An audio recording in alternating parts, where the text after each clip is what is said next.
Greetings, I'm Dev the developer. And I'm Glitch. Before Flexbox and Grid, there was the float model.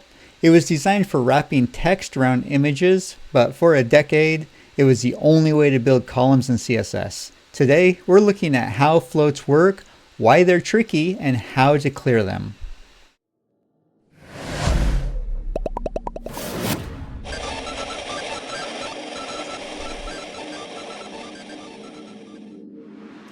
Floats allow an element to drift to the left or right, while the surrounding content flows around it. Glitch set up a classic image and paragraph layout. Deploying a visual asset and some descriptive prose, a standard configuration.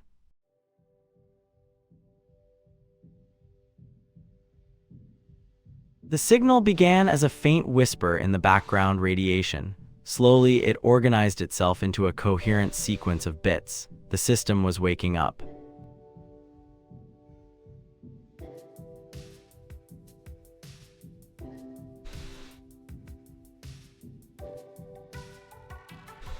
And the styles, right now the image is a block. It sits above the text, wasting valuable horizontal bandwidth.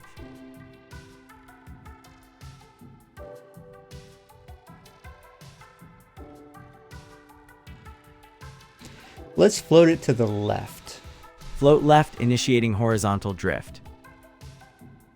It's drifting, the text is wrapping around it like a stream around a rock, very fluid. The layout is much more compact now, but Dev, something is wrong. What do you see? The background, the dark blue background of the article, it doesn't cover the whole thing anymore. The image is sticking out of the bottom of the container. It's like the parent forgot the child existed. That's the float collapse. When an element is floated, it's removed from the height calculation of its parent. The parent thinks it's empty and shrinks. This is a major leak. The infrastructure is failing. How do we force the parent to acknowledge its children? The modern way is display flow root. It creates a block formatting context that forces the container to contain its floats. Display flow root, enforcing parent-child integrity. OOH integrity restored. The background now stretches to encompass the whole asset. A much more secure configuration. But what if I want the next element to stop wrapping? That's clear.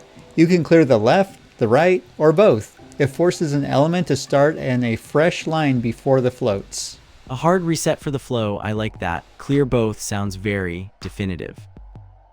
It is, but honestly, Glitch, for anything more complex than text wrapping, we use flexbox now.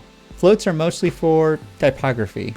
Finally, acknowledging that the float model is a historical relic. I've been waiting for a more robust layout engine.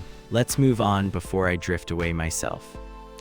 Try building a simple magazine-style layout where text wraps around a few different images. Practice using flow root to contain your containers.